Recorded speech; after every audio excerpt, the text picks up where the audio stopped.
இந்த வீடியோவில் நாம் என்ன பார்க்க போறோம்னா வரக்கூடிய ஜூலை 2026 மாதம் கடகராசிக்காரர்களுக்கு எத்தகைய ஒரு மாதமாக பலாபலன்கள் நிறைந்த ஒரு மாதமாக சயின்டிஃபிக் வேதிக் அஸ்ட்ராலஜி முறையில் எந்த விஷயத்தையும் மிகைப்படுத்தாமல் பரிகாரங்கள் அது மாதிரி விஷயத்துக்கெல்லாம் போகாமல் ஒரு கிரகமும் ஒரு இடத்துல இருக்கும் பொழுது சஞ்சரிக்கும் பொழுது அந்த ராசிக்கு எந்தவித ஒரு தாக்கத்தை கொடுக்க போகிறார், வாழ்க்கை பயணம் எது மாதிரி திசையில திரும்ப போகிறது, எது மாதிரி முடிவுகளை எடுத்தால் அது மாதிரியான ஒரு நல்ல பலன்கள் வரும் அப்படிங்கிறத சயின்டிபிக் வேதிக் அஸ்ட்ராலஜி முறையில துல்லியமான பலன்கள் நாம பார்க்க போறோம். இப்ப பாருங்க, ஜூலை மாதம் 2026 பிறக்கும் பொழுது கடகராசிக்கு குருவே ராசிக்குள்ளேயே இருக்கார்.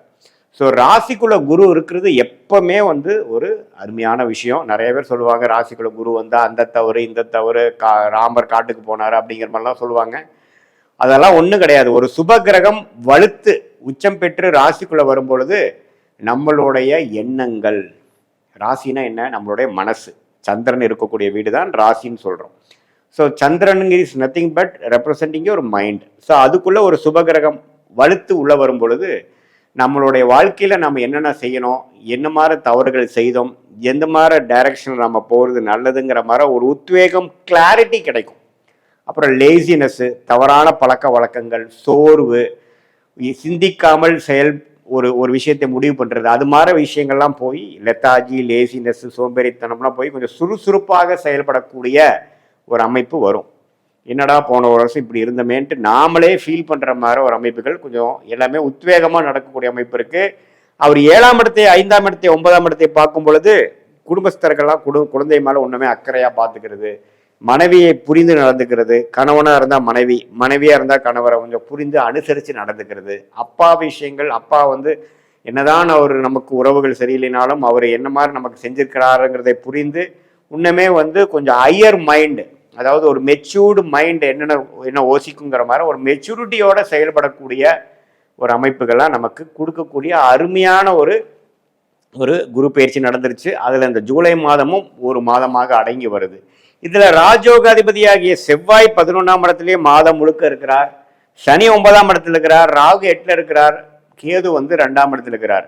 இதுல என்ன ஒரு விஷயம்னா, சுக்கிரன் ராசிக்குள்ளேயே ஜூலை மாதம் முதல் வாரம் இருக்கிறார். செகண்ட் வீக்ல இருந்து பாத்தீங்கன்னா 2ஆம் இடத்துக்கு அதிகமான சில வருமானங்கள், பணம் கையில காசு கொஞ்சம் நிக்கிற மாதிரி சேர்ற மாதிரி கேதுவோட சேர்ந்து சுக்கிரன் வருவது இல்லற வாழ்க்கைக்கு, காதல் விஷயத்துக்கு, பண வரவுக்கு, இது மாதிரி வீடு வண்டி வாகனம் அது மாதிரி விஷயத்துக்கு, சுகபோகமான சில விஷயங்கள் செய்துக்கிறதுக்கு எல்லாத்துக்குமே ஒரு நல்ல ஒரு மாதமாக கடகராசிக்காரர்களுக்கு இந்த ஜூலை மாதம் வருகிறது. அதே சமயத்துல புதன் வக்ரமாக 12ஆம் இடத்துக்கு போகும்பொழுது சில சுப விரயங்கள், இப்போ நாம பல நாளா நம்ம சில விஷயங்களை யோசிச்சுட்டு இருந்தது இப்பதான் நம்ம கொஞ்சம் சுப விரயம் செய்யக்கூடிய, ஒரு இன்வெஸ்ட்மெண்ட் பண்ணக்கூடிய, ஃபியூச்சருக்காக ஒன்றில் ஒரு ஸ்கூல்ல படிக்கிறாங்க குழந்தைங்கன்னா அவங்களுக்கு வேணுங்கிறதுக்காக ஒரு இன்வெஸ்ட்மெண்ட் பண்றது, ஒரு இன்சூரன்ஸ் பாலிசி எடுக்கிறது, இப்போதைக்கு ஓடுறதோட இன்னைக்கு வாழ்ந்தமா இன்னைக்கு செலவு பண்ணமான்னு இல்லாமல் நாளைக்கு பற்றி யோசிக்கக்கூடிய ஒரு மாதமாக, ஒரு பிளானிங்க்கு உகந்த ஒரு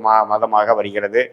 சூரியனு ராசிக்குள்ள வரார் மாதத்தின் செகண்ட் ஆஃப், அதுவும் நல்லது. 2ஆம் வீட்டதிபதியே ராசிக்குள்ள இருந்து குருங்கிற ஒரு சுபகிரகத்தோட சேரும் பொழுது வருமானம் பெறுகிறது.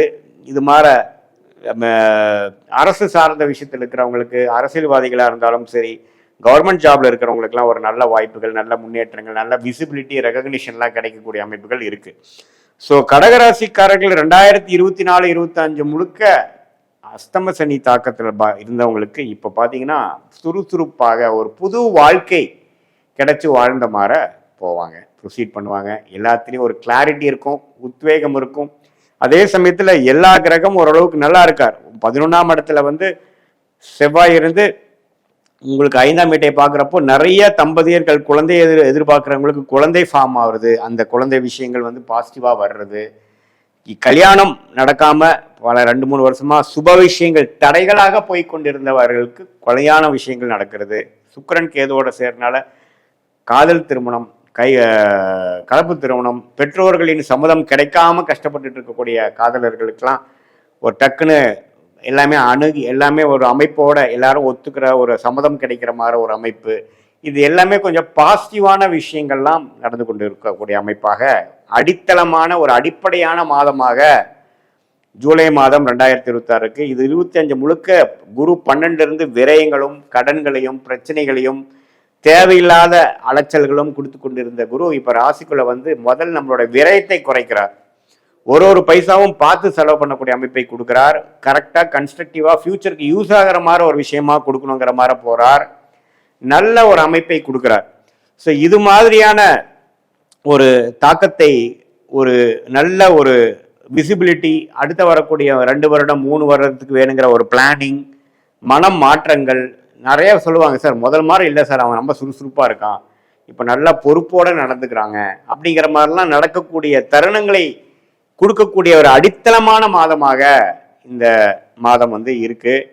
இதை வந்து எல்லா கடகராசிக்காரர்கள், மாணவர்களாக இருந்தாலும் சரி, இளம் வயதினராக இருந்தாலும் சரி, நடுத்தர வயதினராக இருக்கக்கூடிய தொழிலதிபர்கள், வேலையில் இருக்கக்கூடியவர்கள், சீனியர் சிட்டிசன்ஸ் எல்லாமே இதை வந்து யூஸ் பண்ணிட்டு அவங்களுடைய வாழ்க்கையில் இருக்கக்கூடிய சேலஞ்சஸ், அவங்களுக்கு எதில் போய் ஸ்டக்காகி இருக்கிறாங்களோ அந்த பிரச்சனையிலிருந்து மீண்டு அடுத்த படிநிலை, வாழ்க்கையில் அடுத்த படிநிலைக்கு போகக்கூடிய ஒரு புஷ், ஒரு அமைப்பு கொடுக்கக்கூடிய ஒரு தருணமாக இது நம்ம பார்த்து இந்த மாதத்தை நம்ம உபயோகப்படுத்தி கொள்ள வேண்டும் என்பதை ஜோதிட ஆலோசனையாக சொல்றோம். இது பொதுவான பலனை தவிர உங்களுடைய ஜென்ம ஜாதகத்துல நீங்க எந்த தேதியில பிறந்தீங்க, எந்த ஊர்ல பிறந்தீங்க, என்ன டைம்ல பிறந்தீங்க, நேரத்துல பிறந்தீங்கிற வச்சு உங்களுடைய ஜாதகத்தை திருக்கணித பஞ்சாங்க பிரகாரம் போட்டு நம்மளுடைய அஸ்ட்ராலஜிக் செஷன் நம்ம என்ன பார்ப்போம்னா, நீங்க என்ன லக்னத்துல பிறந்தீங்க, அந்த லக்னாதிபதி எப்படி இருக்குது, நீங்க வந்து கடகராசியில் ஆயில நட்சத்திரமா, பூசமா, புனர்பூச நட்சத்திரமா, இப்ப என்ன தசாபுக்திகள் போய் கொண்டு இருக்கிறது, அந்த தசநாதன் புக்திநாதன் இப்ப நம்ம பேசின கோச்சாரத்தில் எப்படி இருக்கிறார், அது யோகமான திசையா, என்ன மாதிரி ஆதிபத்தியம் அது நடந்து கொண்டு இருக்கிறது, எது மாதிரி விஷயங்கள் நடக்கிற மாதிரி இருக்கு,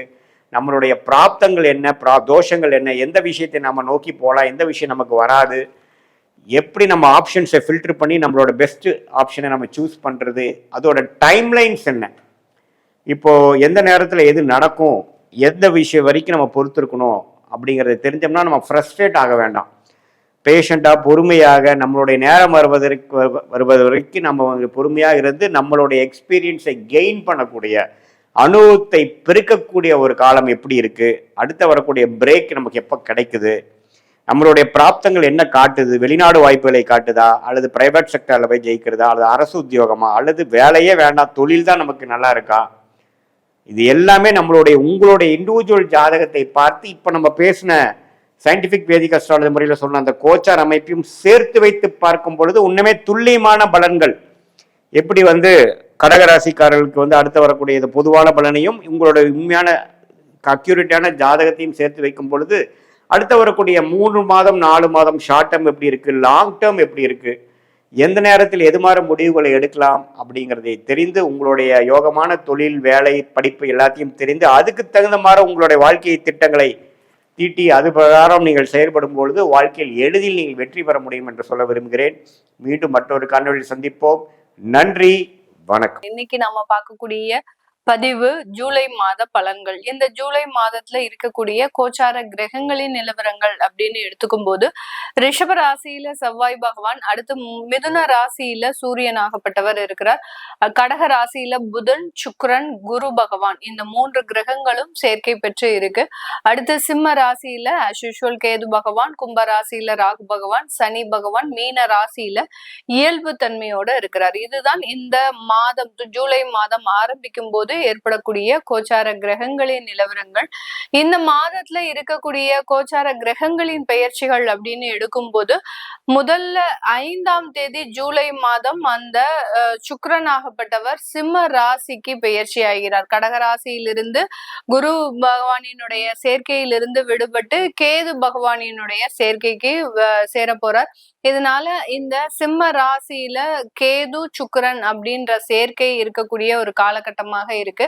அடுத்து 7ஆம் தேதி அப்படின்னு பார்க்கும்போது ஜூலை 7ஆம் தேதி புதனாகப்பட்டவர் அதிசார நிலையிலிருந்து ரிவர்ஸ்ல போறாரு. அதாவது தன்னுடைய கடக ராசியிலிருந்து தன்னுடைய சொந்த ஆட்சி வீடான அந்த மிதுன ராசிக்கு பெயர்ச்சி ஆகிறார். அதாவது அதிசார நிவர்த்தி அடைகிறார் அப்படின்னு தான் நம்ம சொல்லணும். இந்த காலகட்டம் இந்த புதன் பகவான் ஆகப்பட்டவர் இந்த மாதம் முழுமையாக 7ஆம் தேதியிலிருந்து இந்த மாதம் முழுமையாக அந்த மிதுன ராசியில தான் ஆட்சி பெற்று இருக்க போறார். கடைசியாக 17ஆம் தேதி சூரியனாகப்பட்டவர் 17ஆம் தேதி ஜூலை மாதம் சூரியனாகப்பட்டவர் மிதுன ராசியிலிருந்து கடக ராசிக்கு பயிற்சி ஆகி வருகிறார். இதுதான் இந்த மாதத்துல இருக்கக்கூடிய கோச்சார கிரகங்களின் நிலவரங்கள்.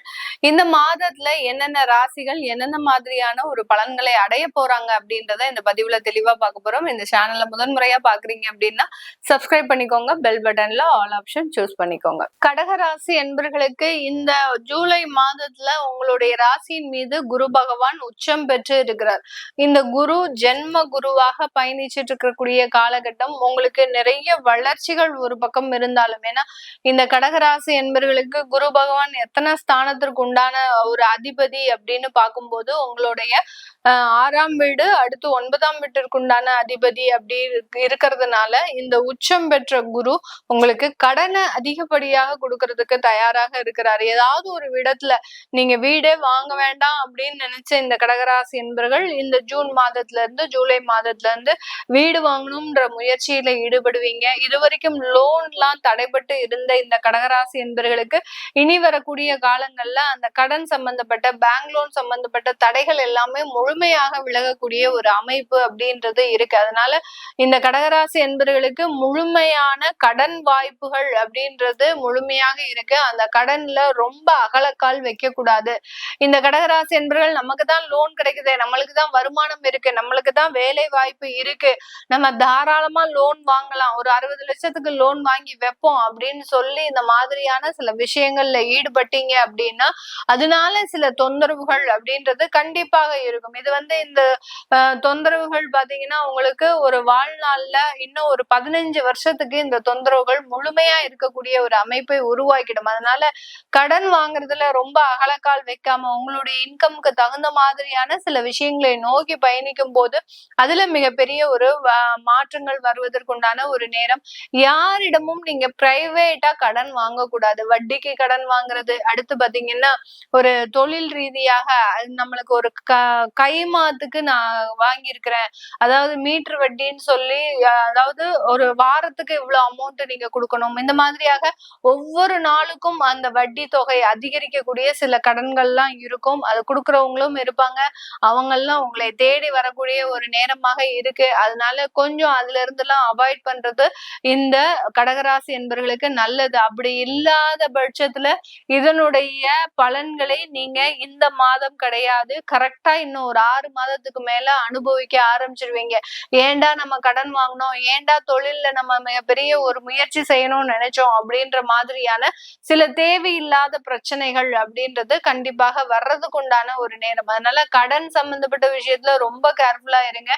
நிறைய கடகராசி என்பவர்களுக்கு இடமாற்றங்கள் தானாக அமைவதற்குண்டான ஒரு நேரம். நீங்களே தடுத்து நிறுத்தினாலும் அந்த இடமாற்றம் அப்படின்றது அமையாம இருக்காது. அதனால இடமாற்றம் வந்தது அப்படின்னா நீங்க பெரிய சிக்கல்ல இருந்து மீள போறீங்க அப்படின்ற மாதிரியான ஒரு மாற்றத்தை தான் அந்த குரு பகவான் உங்களுக்கு முழுமையாக கொடுக்க போறாரு. அதனால இடமாற்றம் ஏதாவது இருக்கு வேலை ரீதியாக, அடுத்து பாத்தீங்கன்னா வீடு ரீதியாக, இந்த மாதிரியாக ஏதாவது ஒரு இடமாற்றம் இருக்கு அப்படின்னா உங்களுக்கு அடுத்த கட்ட ஒரு வளர்ச்சி இன்னும் ஒரு 6 மாதத்துல ஆரம்பிக்க போதுதான் அர்த்தம் இந்த கடகராசி என்பர்களுக்கு. இந்த ராசி என்பர்களுக்கு இவர்களினுடைய 12ஆம் இடத்துல இருக்கக்கூடிய அந்த சூரியனாகப்பட்டவர் உங்களுடைய ராசிக்கு வர்றார். அதாவது 2ஆம் வீட்டுக்கு அதிபதி அப்படின்னு சொல்லக்கூடிய அந்த சூரியனாகப்பட்டவர் உங்களுடைய ராசிக்கு வர்றதுனால இந்த மாதத்துல குடும்பம் ரீதியான சில பிரிவுகள் அப்படின்றது கண்டிப்பாக இருக்கும். அந்த பிரிவுகள் உங்களுக்கு மீண்டும் சேர்வதற்குண்டான ஒரு பிரிவுகளாக தான் இருக்கும். நிறைய ஒரு தெய்வ வழிபாட்டின் மூலமாக இந்த பிரிவுகள் எல்லாம் நீங்க தடுக்கலாம். நிறைய பேருக்கு கணவன் மனைவி கருத்து வேறுபாடு இருக்கு, வெளிநாட்டுல இருக்கோம், நாங்க ஒரே வீட்டுல தான் இருக்கோம், ஆனா பாத்தீங்கன்னா பாத்தீங்கன்னா எங்களுக்கு தேவையில்லாத அந்த சில பிரச்சனைகள் இருக்கு, மூன்றாவது நபர்களின் தலையீடு இருக்கு, என்னுடைய கணவர் என்னுடைய பேச்ச கேட்க மாட்டேங்கிறார், என்னுடைய மனைவி தேவையில்லாத பழக்க வழக்கங்கள் வச்சிருக்கிறாங்க, இப்படி எல்லாம் எந்த விதமான ஒரு சம்பந்தமுமே இல்லாம சில பிரச்சனைகள் வர ஆரம்பிக்கக்கூடிய ஒரு நேரமாக இருக்கு. இதுல எல்லாம் ரொம்ப கவனமாக இருக்கணும். அப்படி இருந்தது அப்படின்னா அதிகப்படியான ஒரு தெய்வ பிரார்த்தனை தான் உங்களை இந்த பிரச்சனையிலிருந்து மீளக்கூடிய ஒரு மாதமாக இருக்க போது. 9ஆம் இடத்துல இருக்கக்கூடிய அந்த சனி பகவான், நிறைய குலதெய்வ வழிபாடு இருக்கணும். அப்படி இல்லாத பட்சத்தை பணத்தை நிறைய இழக்கக்கூடிய ஒரு மாதமாகவும் தான் இருக்கு இந்த கடகராசி என்பர்களுக்கு. அதனால குலதெய்வ வழிபாடு, நான் ஏற்கனவே சொன்ன மாதிரி உங்களுடைய பிரார்த்தனைகள், உங்களுடைய தெய்வ பலங்கள் தான் இந்த மாதத்துல இனிமேல் வரக்கூடிய காலங்கள் உங்களை இந்த கடகராசி என்பர்களை பிரச்சனையிலிருந்து மீட்டெடுக்கக்கூடிய ஒரு நேரமாக இருக்கும். 8ஆம் இடத்துல அந்த ராகு பகவான், 8ஆம் இடத்துல இருக்கக்கூடிய ராகு பகவான் பாத்தீங்கன்னா அவங்களுக்கு தவறான முடிவுகளை எடுக்கிறதுக்கு உண்டான ஒரு நேரம். சில இடத்துல மறைமுகமான வழிகள்லாம் போகிறதுக்கு உண்டான ஒரு நேரம். யாரையாவது நம்பிதான் அதுவும் போவீங்க, அவர் நமக்கு நல்லதுதான் செய்வார் அப்படின்னு நினைச்சு போவீங்க. ஆனா அவர் காமிக்கக்கூடிய பாதை உங்களுக்கு தவறான பாதையா தான் இருக்கும். அந்த மாதிரியாக அந்த மறைமுகமான பாதைகளை நோக்கி நீங்க பயணிக்க கூடாது. பயணிச்சீங்க அப்படின்னா அதனால பிரச்சனைகள் அப்படின்றது 2 மடங்காக உயர்வதற்குண்டான ஒரு நேரம். ஏன் எதற்காக இவ்வளவு நம்ம சொல்றோம் அப்படின்னா, இந்த ஜூலை மாதத்துலதான் அது எல்லாமே அதிகரிக்கும். ஏன்னா கடந்த மாதம் ஜூன் மாதத்துல குரு டிரான்சிட் ஆகி வந்திருக்கிறாரு. இப்பதான் ஒவ்வொரு பாகையா கடந்து வந்துட்டு இருக்கிறாரு. அந்த 3 பாகையை கடந்ததுக்கு அப்புறம் தான் அவருடைய வீரியம் அப்படின்றது அதிகப்படியாக தெரியும். அடுத்து பாத்தீங்கன்னா உங்களுக்கு இந்த மாதத்துல அந்த ராகு கேதுவினுடைய நகர்வுகளும் மிக வேகமாக இருக்கும். அதனால அந்த அக்டோபர் மாதத்துல இருந்து வரக்கூடிய பிரச்சனைகளினுடைய தாக்கம் அப்படின்றத இந்த ஜூலை மாதத்துல இருந்தே ஆரம்பிச்சிடும். அதனால ரொம்ப கவனமாக இருக்க வேண்டியது இந்த கடகராசி என்பவர்களினுடைய முக்கியமான ஒரு நிலைப்பாடு. எந்தெந்த இடத்துல எல்லாம் கவனமாக இருக்கணும், நீங்க கடன் வாங்குறதுல, தொழில்ல, மற்ற நபர்களை நம்புறதுல, இந்த 3 இடத்துலயும் கவனமா இருந்துட்டீங்க அப்படின்னா மிகப்பெரிய அளவு மாற்றங்கள் வர்றதுக்குண்டான ஒரு நேரம். இது எல்லாமே உங்களுக்கு கோச்சார நிலவரப்படி பலன்களை கணிச்சு சொல்லியிருக்கிறோம். உங்களுடைய சுய ஜாதக பலன்களின் அடிப்படையில், தசாபுத்தி பலன்களின் அடிப்படையில் நிறைய பேருக்கு வெளிநாடு சம்பந்தப்பட்ட வாய்ப்புகள் வந்தும் அதை நீங்க யூஸ் பண்ணாம இருப்பீங்க. அதெல்லாம் நீங்க எப்படி சரி பண்றது அப்படின்றது உங்களுடைய ஜாதகத்தை வச்சு நீங்க தெரிஞ்சுக்கலாம். அதை பார்க்கணும் விருப்பப்படுறவங்க கீழே இருக்கிற நம்பருக்கு வாட்ஸ்அப்ல அப்பாயின்மெண்ட் வாங்கிட்டு நீங்க கன்சல்ட் பண்ணிக்கலாம். உங்களுடைய குழந்தைகளுக்கு ஜாதகம் எழுதணும், நியூமராலஜி படி பெயர் வைக்கணும்னு நினைக்கிறவங்களும் கீழே இருக்கிற நம்பருக்கு வாட்ஸ்அப்ல மெசேஜ் அனுப்புங்க. அதற்குண்டான விவரங்கள் தெரிய வரும். உங்களிடமிருந்து விடைபெறுவது உங்கள் ஆஸ்ட்ரோ பூர்ணா. நன்றி, வணக்கம்.